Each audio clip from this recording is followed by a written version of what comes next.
Welcome to the Punch Out. I'm your host, Alex McNinch, and welcome back to another episode this week. This is the most important episode because we are now almost 24 hours removed from the start of opening day of the MLB season. I want to quickly apologize for not getting a shot on Monday. It was supposed to be the NL East season preview. Got a little bit of a stomach issue going on here, so we're still fighting through it a little bit, but I was able to hopefully find some time to be able to sit down and not have to worry about any other issues going on, so we can get this show out there before opening day tomorrow. We can preview a lot of the games going on and a lot of the stuff happening. So sorry about the NL East. I guess we'll kind of talk about them in spurts here as we go forward, but this is the best time of the year. This is my favorite day tomorrow. It is going to be opening day. I'm super excited. There's a lot of storylines, a lot of games happening, a lot of things to talk about. And this is kind of how we're going to operate here going forward a little bit. It's going to be not as long of episodes as they were before. We'll try to stay within 30 minutes or so. Just talk about the things that happen and things are going to happen. And I'm just really excited to get into it. Follow all of the social media platforms at the Punch Out Pod everywhere: Instagram, Twitter, YouTube. TikTok is starting to move a little bit, so if you want some extra content or stuff like that, go to all those accounts and go ahead and give it a follow. If you know somebody who loves baseball and is looking to get into baseball or is looking to watch something or listen to something about baseball, lead them no further than right here at the Punch Out. I'm super pumped, as opening day is always very important. The one thing that I do want to address is kind of the issue with with me doing the season preview so early, is the issue that we're going to run into with, I project lineups or project depth charts and whatnot. And based on fan graphs, based on how they kind of project the offseason to go and spring training to play out. And of course, whenever I do that, I run into the risk of injuries obviously happening, some poor play that leads to different decisions, financial decisions that need to be made. And unfortunately, a lot of the things that I've said or players that I've said is going to make the roster or could play in this spot, it's just fallen short. That is quite unfortunate, and that's kind of the risk you're going to run with a lot of these things. That's why I try to give a full breakdown on everything I could. But we've got some news coming out of a lot of camps here going into opening day. Man, we got some matchups. We have some matchups coming up on opening day that are really exciting from the pitching standpoint, from storyline standpoint. I'm really excited. So let's kind of talk about some of the games to look at here when it comes to opening day. Let's first start out with, obviously, one of the more important games to my heart, the Boston Red Sox taking on the Texas Rangers in a 4-game series over this weekend. The first game tomorrow, Garrett Crochet making his Red Sox debut, taking on Nathan Eovaldi, the former World Series champion, ace of the rotation for the Red Sox. This is going to be an exciting one to watch because Eovaldi, obviously, the storyline of him being a former Red Sox, starting against them on opening day for the Rangers, ready to kick off their season in which they have championship aspirations from the get-go.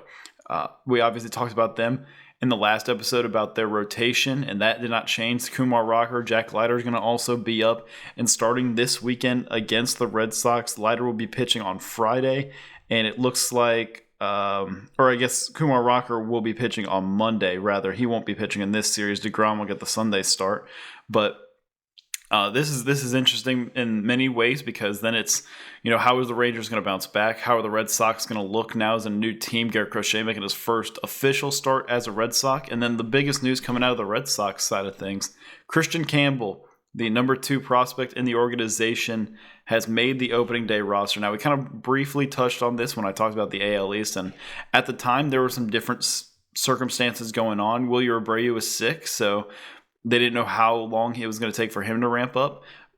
Led to the idea that maybe Roman Anthony could have broke the opening day roster. He had a good camp. Marcelo Myers had a really good camp and has really turned some heads and his development. But it ultimately is Christian Campbell. It was his job from the start. They wanted him to go out there and win it and show any signs that he was going to be their opening day second baseman, and he exactly did that. He has crushed the ball. Sure, he had a struggling start, has some strikeout issues, but his glove at second has been pretty impressive overall. He has the versatility to play it short and in the outfield. He started out as a center fielder for the Red Sox, so I'm really excited to see Christian Campbell on the opening day roster, and that's a big thing for the Red Sox because now this starts the immediate push forward that once Campbell's up, that's one guy. Now it's Roman Anthony next for whoever it could be. Whether Abreu gets traded or Rafael doesn't become the everyday player they want him to, he can come up. And then when if Trevor Story goes down with an injury, which has seemed to be an unfortunate case for the years that he's been here, Marcelo Meyer can slide up. You have the depth that is very important. And Lou Merloni, one of the Red Sox broadcasters, were talking about it. And this is the depth that you have been waiting for because you have these prospects down there waiting, but they're too far away to where you can't push the envelope a little bit too much to allow them to come up. You're now at the point where Marcelo has shown enough signs in the spring to, if you need him, he's ready to go. And same thing with Roman Anthony. So I'm really excited for the Red Sox this weekend. We also haven't touched on the fact since we've last talked that Bello and Giolito are going to be starting the season on the IL. So now a new chance for some other guys. Richard Fitz going to be starting this weekend for the Red Sox on Sunday.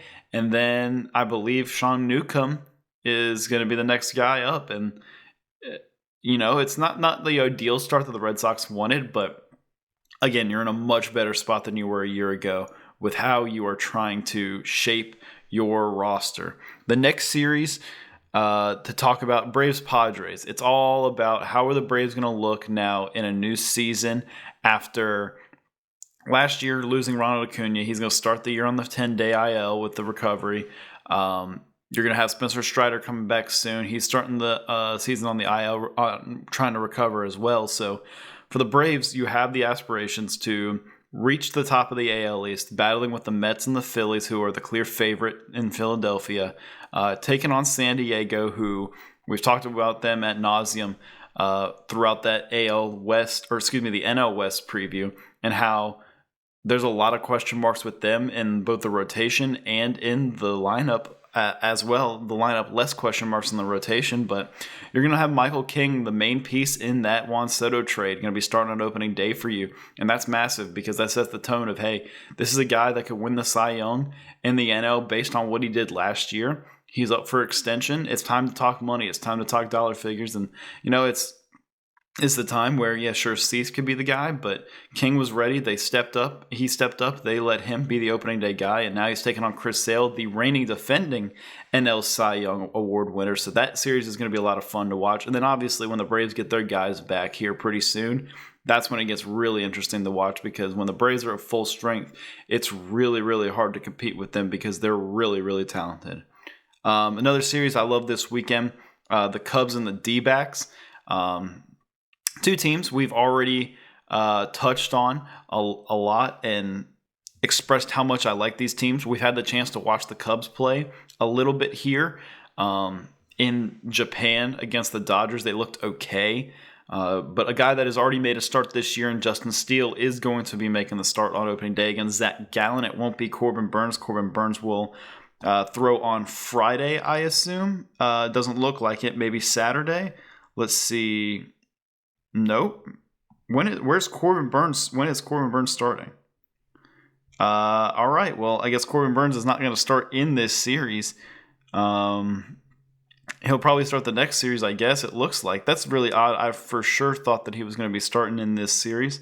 He'll start the first game on the road in New York. It looks like a little bit out of schedule, it seems, but we're still going to get a good matchup within Gallen and Steele on day one. And again, two teams with aspirations of trying to win their division. Obviously, the Diamondbacks have a little bit more of an uphill battle to climb against the Dodgers, with the Cubs now having kind of a clear shot to win this thing, and the Brewers being the only real true competition in their way. So this is a chance to get your season off on the right foot for both teams. They kind of started out last year against each other too in the opening week of the season. So it's a good measuring stick for both teams because you're allowing both teams to play another group that is on the same level that you are and have the same goals that you do. And so we're going to get good pitching out of it no matter what. We're going to get really good pitching. So I'm really excited to see what happens in this series and how they all play out. And then the last series to talk about is obvious to really touch on. It's the Tigers-Dodgers. And the first game will be primetime tomorrow on ESPN. Tarek Skubal, the reigning AL Cy Young Award winner, will be taking on the newest Los Angeles Dodger, Blake Snell. That'll be a really, really fun matchup to watch. We'll also get to watch Flaherty and Yoshinobu Yamamoto on Friday night. Flaherty obviously was traded at the deadline last year from Detroit to LA, went in the offseason back to Detroit. So now it's kind of a homecoming or a revenge game, I guess you can kind of look at it in a way for him against Yamamoto. And then we'll get to see Roki Sasaki pitch this weekend as well, which is always must watch for sure. But again, Dodgers obviously have the World Series aspirations. We've seen them play. Mookie Betts will be in the lineup this weekend as well, battling that illness where it said he lost close to 20 pounds from that sickness. That is awful. Awful. I'm battling it too, so I understand. Obviously, I'm not losing 20 pounds, but thankfully. But I can only imagine what it's like for a guy like Mookie, who's already sub 200, maybe 185 pounds or something. It's tough for him to bounce back. That's a lot of weight that you lose, and to try to gain that back and be back in a playing shape is tough to do for sure. So if you're the Tigers, you take this chance this weekend to kind of come into LA, into an environment that is amped up, ready to see the new guys, see the World Series champions, and you could take this opportunity and say, hey, we've got a pitching staff that can compete. We got some young guys in the lineup that can compete too. So that'll be fun to watch to see what the Tigers do, because they are coming out of last year one of the more intriguing teams to watch going into this season. The AL Central have a lot of intriguing teams to pay attention to, and the Tigers are at the forefront of all of that. So those are some of the games that I'm really interested in looking at this weekend. Overall, there's some other pitching matchups. We'll kind of highlight that on my my TikTok, so you'll have to go to the Punch Out Pod on TikTok to see who I think are my top 5 pitching matchups on opening day. But then we're gonna see some other storylines. We're gonna see the A's play their first game, not as an Oakland Athletics, but rather as just the Athletics. They'll be playing the Mariners in that amazing pitching staff we talked about, and then we'll go. Let's talk some of the NL East teams here really quickly. The Phillies and the Nationals open up against each other. The Phillies, Ranger Suarez is going to start the season on the IL. That stinks for them, but the Phillies are a team that's going to take a hold of this division and are the clear-cut favorites at the moment. Now, the Braves can give them a good run, and the Mets, who we're going to talk about here in a second really fast, are as well. But the Phillies have a chance. The Nationals have a chance to do some development this year and really show some signs with Dylan Cruz and James Wood headlining their offense. So that'll be a fun matchup this weekend going forward. And then the Mets and Astros play. The Mets are starting Clay Holmes, who they signed in the offseason as a former reliever from the Yankees, now going to be their starter on opening day. Yikes. So we'll see how that goes. Quite interested to see how that kind of unfolds for the Mets, as they've got a bunch of injuries here with their roster. They're going to be, oh my gosh. Yeah, I knew it was going to be bad, but then Tyler McGill is going to be pitching on day 2, and it's not like it's going to get any better. Griffin Canning on Saturday, and then Sunday. Oh gosh. They don't even play they don't play Sunday, so thank God for them. They don't have to lose that many. But then Kodai Senga will probably get his turn come next week as well. And then the Marlins are the last team really to talk about in the division. No aspirations to do anything this year. That team is the worst team in the division, without a doubt. Sandy Alcantara is going to be making his return, though, from Tommy John, so that'll be interesting to watch. Outside of that, nothing else really to pay attention to when it comes to that team. So those are the games this weekend. Those are the interesting matchups to talk about. Some other news and notes that kind of go over the Yankees' whole pitching situation. Obviously, we know about Garrett Cole. We know about that. And then Clark Schmidt, who is supposed to be slotted in as their number 5 starter, is also going to start the season on the IL. So now they're down 2 starters when it comes to things. And then Luis Gil on top of it, so make it a 3rd starter. They went out and signed Ryan Yarbrough, a veteran reliever, lefty guy. Doesn't really throw it hard, throws it sub 90, but he's got a weird release point from the left side. Has a slow curveball, slow slider, slow changeup, everything. Kind of a get me over pitcher, not going to be out there for too long. Has worked out of the bullpen a lot, so maybe that's where he starts out of. And then they brought up Will Warren, who has been awesome in this preseason or spring training rather. Was great for the Yankees. Let me pull up his spring training stats because I got to watch one of his starts and it was pretty impressive. I will say it was not too bad at all. He had a 4 ERA in his 5 starts, won 4 of the starts, pitched 19 in a third, had a 1.086 whip and an 8.8 K per 9. So, they're excited about him. They think that he can do something. Obviously, he's not going to fill the same shoes that Clark Schmidt did, but maybe he will. But he definitely won't be filling the shoes that Cole and Gil have. So keep an eye out for the Yankees and that starting rotation and what they end up doing with that. Speaking about pitching, Jared Jones, as we talked about him being one of the 3-headed monsters for that Pirates rotation, sustained an injury in the elbow. There was a lot of concern, a lot of worry about that. Luckily, it is not too terrible, but he will go 6 weeks without throwing. That's devastating for this Pirates team that was relying on him and Skeens, Mitch Keller to kind of be those guys at the front of your rotation to establish themselves as you go forward. And you're going to miss Jared Jones until maybe the beginning of June, it looks like. So that's a tough one to lose, but much better than internal brace or Tommy John that they were expecting. And speaking of Tommy John, unfortunately, Jordan Montgomery for the D-backs will be getting Tommy John surgery. Now, this is a guy that a lot of talk about him. We kind of covered him in the NL West preview when we talked about the Diamondbacks, but Jordan Montgomery was outstanding in the World Series run for the Rangers, was traded from the Cardinals to the Rangers that year after a long stint with the Yankees. Going into the offseason last year, or before last season, into the 2023-2024 offseason, Jordan Montgomery was looking for a ridiculous price tag onto his contract due to his pitching performance in the World Series, but it looked like he had been run out of gas, and the Red Sox were in the mix for it. The Rangers were still in the mix. The Diamondbacks came out of nowhere and said, yep, we'll take him. The Orioles also wanted him as well, I should mention. But you run into the issue now with Jordan Montgomery. Obviously, all these teams were interested, but didn't want to pay that money because there was something behind this where they knew that something was ready to break. And last year, he was terrible. That's kind of what it is. The owner came out and was talking about how they just need to trade him because it is terrible and they completely regret everything they did. And it's kind of sad to hear that. But unfortunately for Jordan Montgomery, he is going to miss this entire year and has his contract runs up after this year, will become a free agent after this season. So basically the Diamondbacks paid $40-something million for Jordan Montgomery to not play baseball and not be good at all. So that kind of stinks for the Diamondbacks and what their aspirations were, because the Diamondbacks are not a team they're going to go out and spend big money on everyone at all times. Obviously, they did with Burns. We've seen them do it in the past with Zach Greinke, Madison Bumgarner, but that's $40 million that you have invested the past 2 years into somebody that has not done anything for you. And now that's $20-something million this year that you're losing automatically at the start of the season because a guy's going to be out for the year and not even going to be a part of your future plans anymore. So that sucks for the Diamondbacks. And it sucks for Jordan Montgomery because he's a good dude. He deserves to be able to pitch. He's gone through a lot here.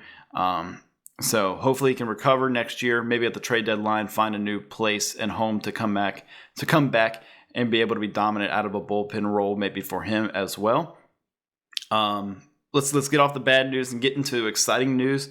A big extension happened for the Seattle Mariners. Cal Raleigh, big dumper behind the plate. 6 years, $105 million extension for the team that includes a no trade clause, or no movement clause rather, for baseball. That's a big addition, or not addition, but big move by the Mariners organization to lock up one of their cornerstone players who is amazing on both ends. of the field defensively, is one of the best catchers in the league, and then has a great pop from both sides as a switch hitter. Now, what does this mean going forward for some of the Mariners prospects? We talked about them in the AL West breakdown. Harry Ford is one of their top prospects as a catcher. Could they potentially move off of him at the deadline to get another bat that's going to fit this lineup right now? There's a really good chance that it could happen. They've got a bunch of other pitching or catching prospects down there to look at as well. So now with Raleigh back locked up for 6 more years at $105 million, you now mainstay your cleanup hitter for those 6 years, hopefully, and kind of work around whatever the lineup you have around him is, with J-Rod at the top, Arozarena, Victor Robles, who's going to start the year on the IL as well, unfortunately. But you're going to be working around this, and it's good news for Cal Raleigh, a Northeastern kid, grew up a Red Sox fan, so always got to root for guys like that. So congratulations to him on his massive extension.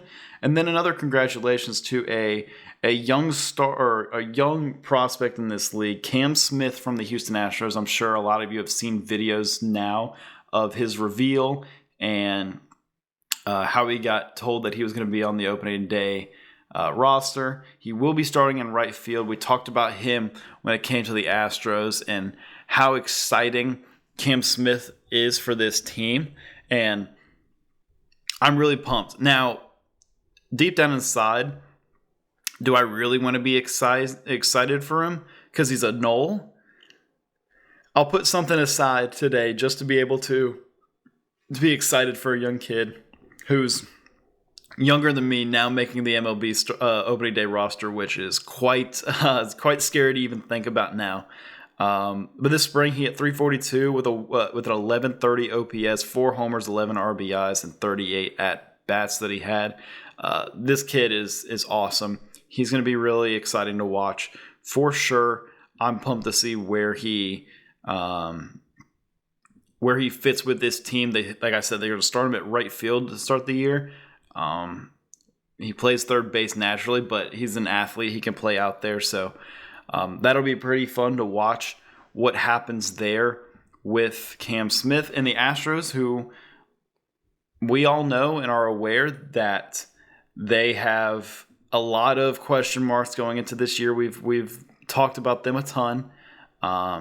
So it'll be cool to see how Cam Smith fits into this lineup. We've already seen Altuve play in the outfield. It's not good. It can't get much worse than that. And then the last thing to kind of talk about here is a very interesting story to really mention, and it really backs what we talked about last episode on the AL West podcast.